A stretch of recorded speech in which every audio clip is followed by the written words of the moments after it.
Hello and welcome to Double Play Sports. I'm James. Today is episode 42 of our podcast. I'm joined today by the CEO and co-founder of Baseball United, Kash Shaikh. Kash, how are you doing today?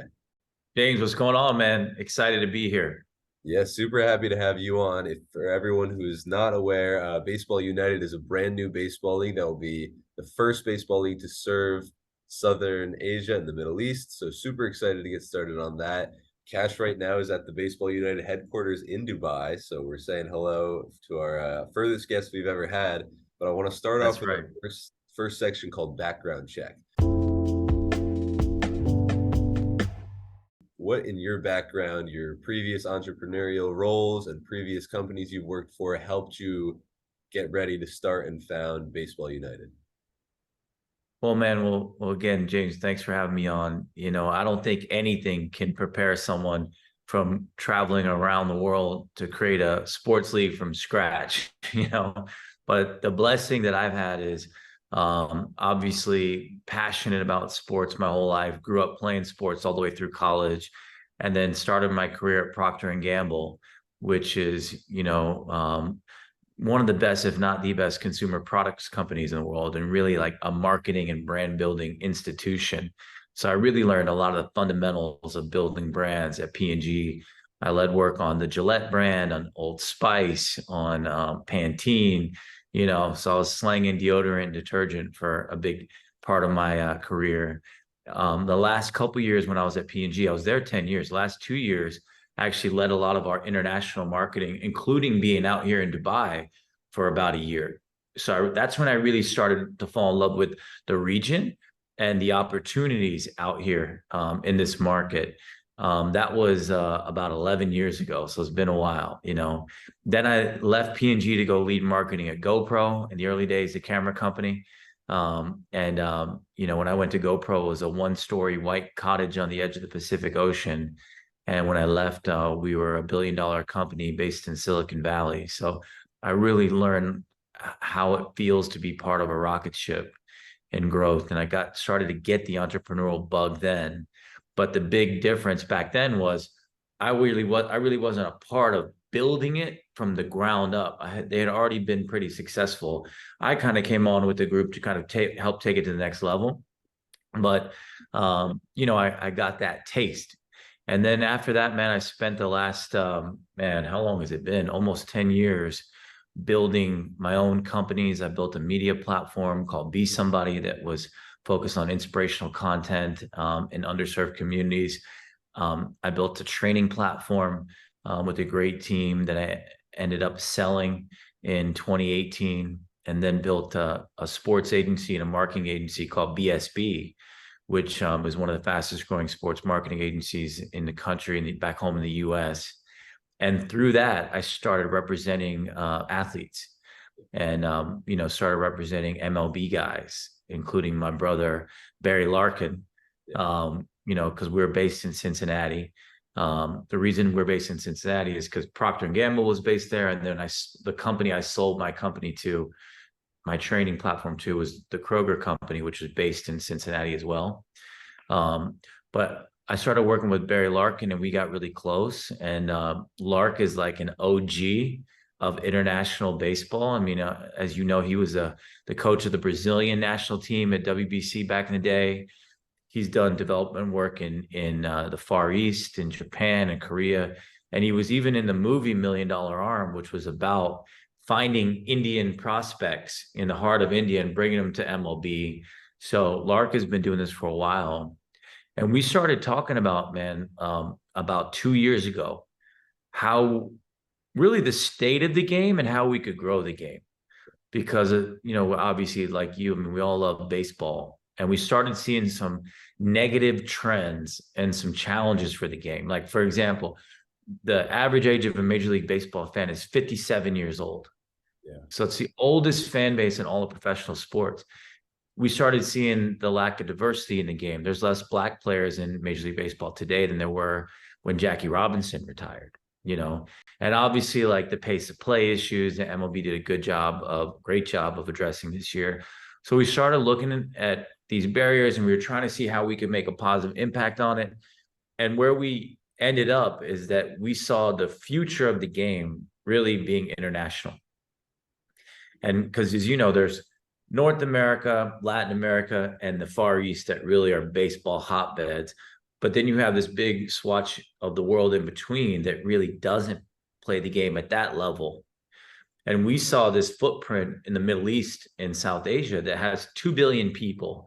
A billion of them are cricket fans. It's truly the bat and ball epicenter of the universe. And when we started this journey, man, we were like, we're going to focus on these cricket fans because there are so many transferable skills. I mean, you hit the ball, you catch the ball, you throw the ball, you run. We thought we could try to inspire them to fall in love with the game, bat and ball game that we love with baseball. But the coolest part, man, is that over the last year, being out here in Dubai, being in the trenches, doing everything that we've done, we've learned there's just a ton more baseball fans out here than we ever imagined, you know? And that's what's been pretty exciting. In Dubai alone, there's 450,000 baseball fans. In India, which is a massive country, 1.3 billion people, there's 53 million avid baseball fans in India, you know, which is more avid baseball fans than we have in the United States right now. So there's so much potential. And for us, our big opportunity to show what we can do is just a few weeks away with our showcase, November 24th and 25th. Yeah, so kind of talking about the fans in Dubai, you mentioned just how many different fans there are, and you were able to Right. discover this through your work that you've done in Dubai and through guests I've had on in the past talking about international fans.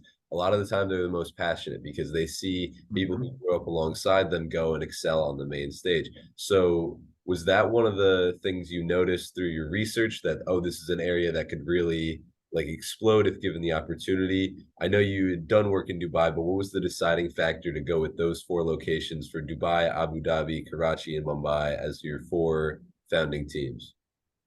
Yeah, well, I mean, I think you started to hit on it, James. I mean, the fan bases out here are so passionate. I mean, you see it when you watch the World Cup and you see, you know, the bands playing and people dancing in the stands, and there's that energy behind sport. Plus, over the last few years, in particular, the Middle East has been on fire for sport. You see what's happening in Saudi Arabia, from live golf to soccer or football, to F1 to MMA, you know, in Abu Dhabi, just down the road here in the UAE, MMA has been massively, UFC has been, you know, kicking ass, you know, no pun intended, in Abu Dhabi.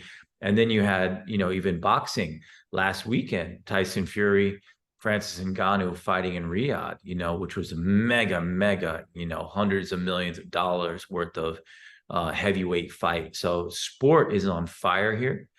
And, you know, we thought that there was going to be a lot of potential to tap into that, you know, and build these fan bases. The other thing is that we knew that we had this generational opportunity, once in a generation opportunity to export America's pastime of baseball, the game that we all love. And it's really the quintessential American sport, the oldest professional sport and professional league in the world, to this part of the world that really is inspired by, um, you know, American sport. And for us to be able to bring that for the first time ever at the professional level was a huge opportunity. Yeah, absolutely. And it just seems like there's so much excitement and energy surrounding the idea now, especially with the showcase coming up November Right. 24th to November 25th in Dubai International Stadium. How excited are you for that? Man, I fluctuate between insane excitement and insane anxiety, bro, because I'm Yeah. just like I wake up every day like shit, we got to sell more tickets. We got to get more people. I mean, it's the difficulty level to do this. I always knew it was going to be hard. I mean, I knew it was going to be the hardest thing I ever tried to do. And I've built a few companies and been through some stuff in my life, but I knew this was going to be hard. It's way harder. Everything that we're doing, we're building from scratch. From literally the cricket stadium is a big circle. We have to build a whole diamond into it. We have to import the clay. Half of it we're getting from Rajasthan, India. The other half we're bringing good old American clay here. We got to build the netting, the fencing, the chalk. Like we have to build the seating because they don't even have assigned seating typically out here. So like we have to not only we had to build like the digital infrastructure for the seat map, like a Ticketmaster type of a thing. Plus, we had to build out the Diamond Club and the Gold Club and the outfield boxes. I mean, and that's just the infrastructure of the stadium. We had to, build a whole sponsorship pipeline that didn't exist here. We had to obviously negotiate broadcast contracts, which is something I never did before. And we just signed 3 more broadcasters, which has been huge. We had to raise money. We had to build, that brand, Baseball United brand, as well as the 4 brands of the franchises that we launched, build our social following, which, we've been doing a really good job on. I'm really happy with how everything's been going on the marketing and content front. So it's been so much, and we've done so much. Our team's done such a great job, but it still doesn't guarantee that stadium's going to have as many people as we want it on it, or in it. Like I'm learning Dubai has kind of got a little Miami vibe, so it's like there's so much stuff to do. It's like a beach town, like it's a late arriving crowd, like late buying tickets crowd type of a city. So I just wake up excited and then also afraid, dude. I'm like, all right, I hope everybody shows up to this thing. But we've got some amazing partners. We have a partnership with multiple government partners, plus a lot of marketing and media partners. And our number one thing is to get as many fans as we can to the stadium, put on a great show, and then, get ready for our first full season next year. Yeah. And I mean, what's so different about Baseball United than other sports leagues like the XFL or the USFL is there's already the established sport in that area and the established stadiums. That's not something they have to worry about. It's gaining the, Right. you have a whole nother level to that where you need to find not just the fans to go to the games, but also set up every other part of the game. So that's very Yeah. admirable you're able to do that. You talked a Even little if you think about that, bit. man, I mean, we have to not only educate fans Yeah. about the sport, which is a whole process and a huge part, because no one's going to love the game until they learn the game. Yeah. But we have to teach everything. In a perfect example, I was meeting with our broadcast production companies out here 6 months ago, and I was interviewing different, producers and directors and kind of testing things out by taking them to baseball games for national teams in the area to see how they do. And even the broadcast companies, they don't know the game, so they don't even know how to follow the ball. So a guy hits the ball in the left field, and the cameraman's like doesn't know what the hell's happening, doesn't know what a cutoff man is, doesn't know the out's going to be at first base or second base. So we had to train everybody literally on, like, the camera people how to follow the ball. We train them on the rules. And it was a crazy thing. And then I'm flying in a bunch of guys that have MLB experience, some guys from the Reds, from the Dodgers, from the Yankees, to help in the production room, to be directors and be producers when we put on the broadcast. So that melding of worlds and cultures is another cool thing that's happening. But yeah, man, I mean, there's so much that we got to do. But the cool thing about it, man, is like this is a dream. It's like, I wake up every day grateful because like this is what you wish you could do when you're growing up. Build a baseball league, and to get to do it with 15 Major League Baseball legends that get to be co-owners with myself, guys like Mariano Rivera, Barry Larkin, Adrian Beltre, Felix Hernandez, and the list goes on and on. Robinson Cano. It's a dream come true. Yeah, I mean, those are guys I grew up collecting their baseball cards and watching them on Baseball Tonight. But kind of talking about like the media side of it, the marketing side of it, that's something you said you were very impressed with how it went. And I mean, from a fan standpoint, I was extremely impressed because I didn't even expect the media attention that you received to at times be picked up by like the most major sports networks and kind of steal the spotlight away from the MLB postseason a little bit. Did you Yeah. expect that kind of media rollout, and was that orchestrated, or was that kind of caught fire and ran with it? You know what? Like my whole career has been on brand building and marketing. So we felt really well positioned to do well on the PR, the marketing, social media content. We're a social first brand. So we knew that we felt as though we would perform well. I think the 2 biggest blessings that we had that took us to the next level were, one, all these guys that we were able to bring on board, all these players. I mean, the credibility that they have brought to what we're trying to do and what we've done has really been incredible. There's no way we'd be here without all of our Major League Baseball investors, And then the last part is when we announced the draft. I always told my teams, like, when people see who's playing here, they're gonna see that this is really a legit league. When you see the Panda, Pablo Sandoval, when you see Robbie Cano, Didi Gregorius, the shortstop that filled in after Jeter, for the Yankees, and when you see guys that 29 out of our first 32 picks were former MLB guys, almost 50% of our draft are former MLB guys. 75% of our draft were originally drafted by Major League Baseball teams. Our teams that are coming on the All-Star showcase, you could put those teams against MLB team and they'll compete and they'll win some games, because these are legitimate professional players. And I think that piece took it to another level when people were like, holy shit, like these are some really professional players, and that's going to be fun to watch them. And then, of course, you got stories like Bartolo Colon, who's 50 years old. He sends me a video of him on a treadmill every day, showing him working out. And, he set so many records in his lifetime. I'm just so happy and grateful that he gets to set one more, being a 50-year-old in a professional game here in Dubai. He's going to be our opening night starter for the East team, which is going to be incredible. He's going to be the first pitcher that you see on the bump, and it's going to be amazing. I mean, from a marketing standpoint, you can't get much better than Bartolo for a guy who's, no matter Right. how he performed on the field, is always seen as just a true legend. And I gotta ask, from a Mets fan, we gonna see Bartolo with the bat at all this year? You're second person that asked me that, and I was like, holy shit, it's a good idea. Yeah. Because he's pitching game one, game two, we may bring him up as a pinch hitter. That would be awesome. Talking about some of your players and investors who are now also co-owners and even helping Yep. manage the team, how did you attract those guys? I know you had Lark pretty early on. He was there from the Yep. start with you, but how did that kind of aid in getting more people on board?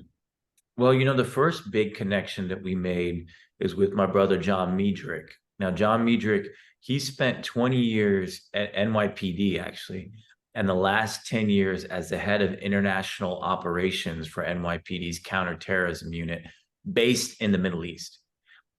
And on the personal side, John married a Dominican woman, and he's a huge baseball fan, and started spending time in the DR, which, as you know, is baseball, nirvana, baseball heaven, it's religion out there.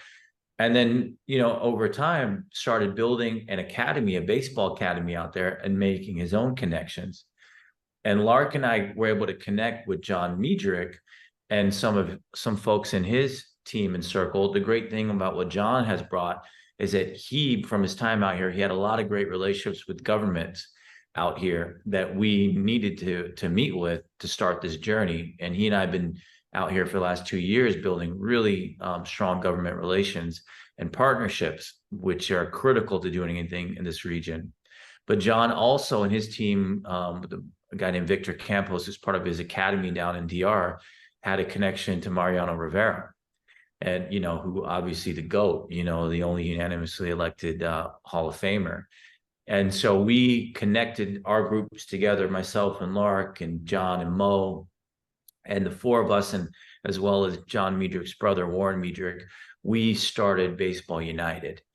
And then as we were going and growing, we started talking to more folks and started with a lot of Dominican players that we thought, would be great, again, with our connections down there. And the first big player that we brought on after our core group was Adrian Beltre, and Adrian, God love him. I mean, he's a very smart guy and very astute, very kind of like devil's advocate a little bit, and I probably had about 6 different long meetings and pitches back and forth with him. It was one of the most difficult pitches that I had trying to raise money and get investors. And then Adrian has an amazing team as well of like advisors and accountants and lawyers. And I had to like run through the gauntlet with his team. And it was really one of the toughest closes I've ever done. Don't have to sell a lot and build a lot in my life. And on the entrepreneur side, you're always building, always pitching. It was very difficult, but we got Adrian on board. And that was a huge, huge piece for us. Because after that, because Adrian's not just obviously one of the greatest third basemen of all time, but he's so respected as a leader and as a man off the field. So when we got Adrian, then we got Elvis Andrews, who, was part of the infield with them in the Rangers when they were in the World Series in 2010 and 2011. Then we got Felix Hernandez, who is an amazing player in person as well, who played with Adrian in Seattle. Then we started really to get some momentum. Then Nick Swisher started DMing me on Instagram, just blowing me up and saying, "Dude, I want to be a part of this." And that's when I started noticing that it was getting to a point where players were coming to me versus me trying to pitch them and us trying to pitch them. Then we brought Swish on board. Swish is part of the CAP program, the Commissioner's Ambassador program for MLB. So is Ryan Howard. Ryan reached out, connected with Ryan, brought Ryan Howard on board. Then we went back to our Dominican roots, got Robbie Cano on board. And then from there, we got Bartolo as an investor. And then he said, "I want to play as well." We said, "Hey, you're an owner. You can do it the hell you want." So he's going to play. Then we got Robbie Chirinos from Venezuela, catcher, for the Astros, my team, the Rangers as well. We got Matt Barnes, all-star reliever, and now plays for the Marlins. We got Shane Victorino. I mean, really, Hanley Ramirez, who won a Rookie of the Year. Albert Pujols. And we got as a Mets fan, I don't know if you'll be happy or not happy. We got some other announcements we'll make soon from, a couple other guys that are going to be pretty cool. So it just started, man, and it became organic. And now, like, we have so many guys hitting us up to invest, to be a part of it, be a part of our league office, to obviously to play. We only have 15 roster spots for the showcase, and we have a database of 1,800 professional players. So, and most of those, more than half of those, have reached out to us, about wanting to be a part of it. So there's just a lot of excitement. I'm really blessed for all that. Yeah, I mean, anytime I see a post on Instagram or pictures of all the guys together, all the co-owners and former MLB players, they all just look excited. They look happy. They look enthusiastic about the Yeah. idea.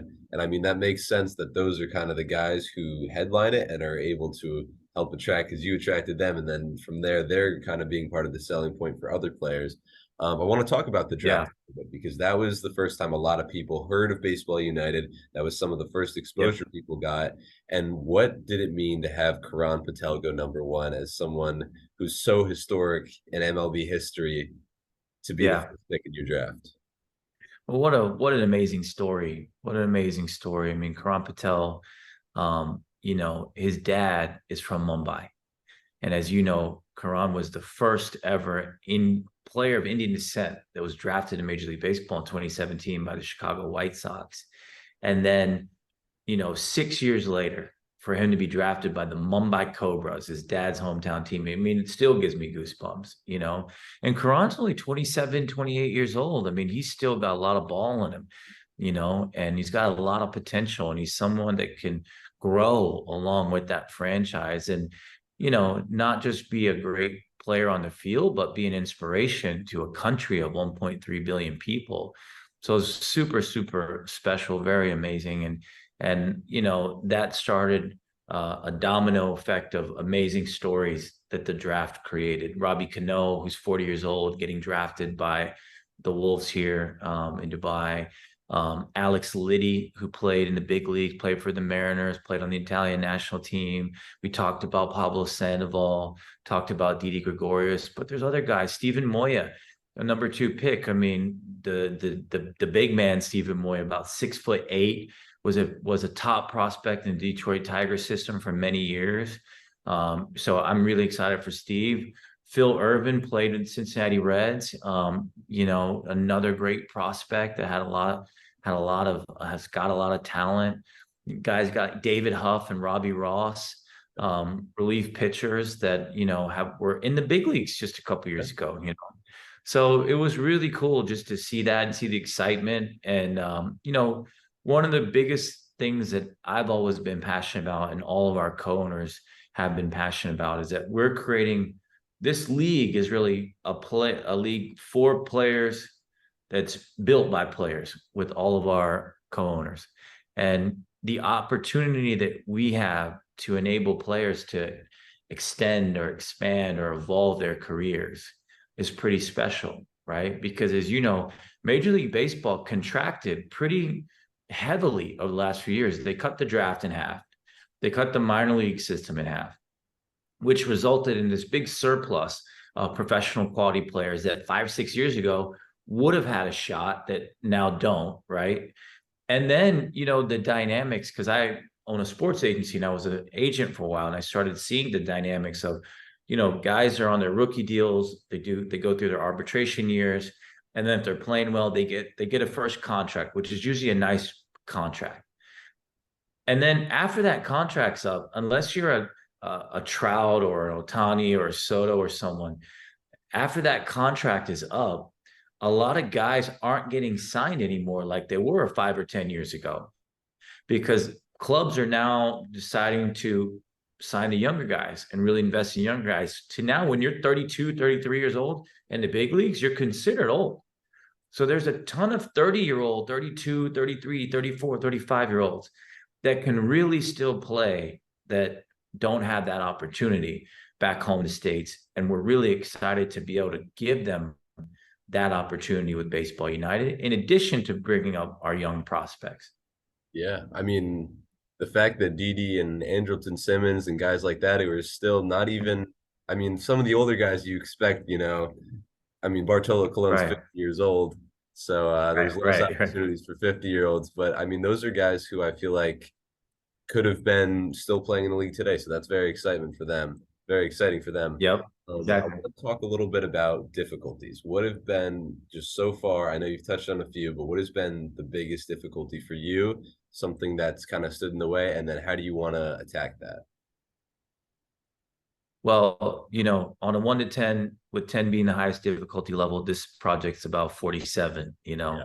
Somebody was telling me the other day, they're like, Cash, man, you're really trying to climb a big mountain with this league, Baseball United. And I said, brother, it's not just one mountain, it's the 7 sacred summits. Broadcast is Mount Everest, sponsorship is K2. Getting fans in the stands, that's Kilimanjaro.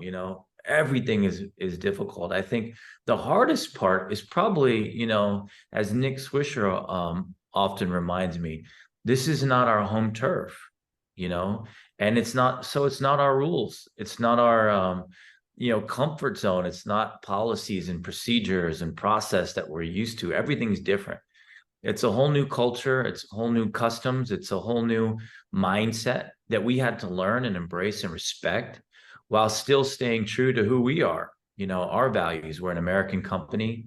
There's things that we really believe in, and there's values that I personally believe in that I really wanted to make sure were a core part of our culture. So maintaining our culture of how we believed, and I believe that we needed to build a great organization, while navigating the governments and the customs and the culture here, is probably the toughest part. And there's probably the reason why no one's ever done this before, because the barriers to entry are very high. I mean, you've got to get a lot of people on board, a lot of permits, a lot of regulations, a lot of meetings, a lot of pitching and campaigning and pleading to get a shot. And for me, I've been an entrepreneur now for 11, 12 years. I've been through the ups and downs. I was on Shark Tank. I was broke at one point, sold a company, made some money, did some different things. But when I came here, I knew I had to come with full humility, belief in myself, but full humility, and be humble enough to sit and wait 9 hours for someone to take a meeting for me while I sat in their waiting room, because I was just this new entity, this crazy dude trying to start a baseball league that they never heard of baseball before. I had to go take the hits and go and take the punches and go through a lot of that to enable us to get to where we want to go. And that's the biggest learning that I've had in entrepreneurship over the last 10, 11 years, man, is that you have to have that self-belief and passion, obviously, and that skill set that's earned and built over time. But you also have to not just have a clear vision of where you want to go. You have to understand that the steps to get there may change. And they will change, because that's what the journey is. It's not a straight line. I mean, entrepreneurship's ups and downs, zigzags, things like that. And people that I find that have trouble succeeding in this, choice of life of entrepreneurship, are people who get so constricted and stuck on, okay, this is how I had a plan. I'm going to go from here to here to here to here. And when something doesn't work out, it kind of falls apart for them. But what I learned through the ups and downs of entrepreneurship is, how to pivot and shift and move and evolve. Perfect example is our showcase. Originally, our showcase was going to be 4 teams, our 4 franchises playing 4 games. But because of different regulations, because of what's happening here in the region, the Middle East right now, because of all these different dynamics, we had to shift and we had to pivot it to make it a 2-game series with 2 all-star teams. And, seems kind of simple now when you talk about it, but the time it was heavy. We had built all these, spent money and put all these resources in building these brands. We had signed all these players and we had to shift it in a matter of days and weeks. So, if you're going to build something, you got to be able to have that tenacity and resilience to be able to pivot and evolve when necessary.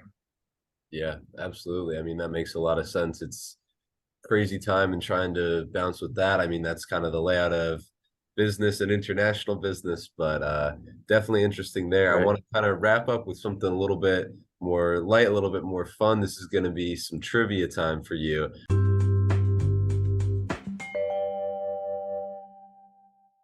I want to see how Oh well man. do you know your exec team and your owners. So I'm going to give you some Oh trivia about shit. This is good. some of your brothers, some of your friends, some of your business partners. We'll start with Lark. Barry Okay. Larkin. What Yep. year did Barry Larkin win his first and only MVP? Oh my God. 93 or 94? One more year, 95. So close. 95. Damn. Yeah. I I mean, should Barry, know that. that's your man. But I think he'll be okay. I mean, he Awful. played I for see it in my almost head now, 20 years. 95. Yeah. Yeah. I mean, Lark's a Yeah. legend. Talking about Mo, Mariano Rivera, the greatest relief pitcher ever, one of the best pitchers ever. How many World Series did Mariano Rivera win? 4. Five. So close. Yeah. No way. Yeah, because he got four Oh in the my Yankees with the God. Yanks, and then 2009. Yeah. Yeah. No, Mo. 2000, dude. 0 for Yeah. 2. Yeah. I If think I'm you if I'm over, I'm fired. all right, we'll If I switch don't up. get one right, I'm Yeah, fired. I think you got this one. We'll switch up to Nick Swisher. Obviously, a very enthusiastic All dude. right. Love Nick. Do you know what team Nick Swisher won his only World Series with? Yankees. Yankees. That's a nice one there for you.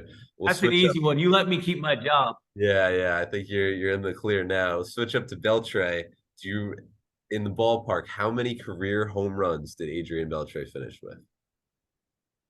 Ooh.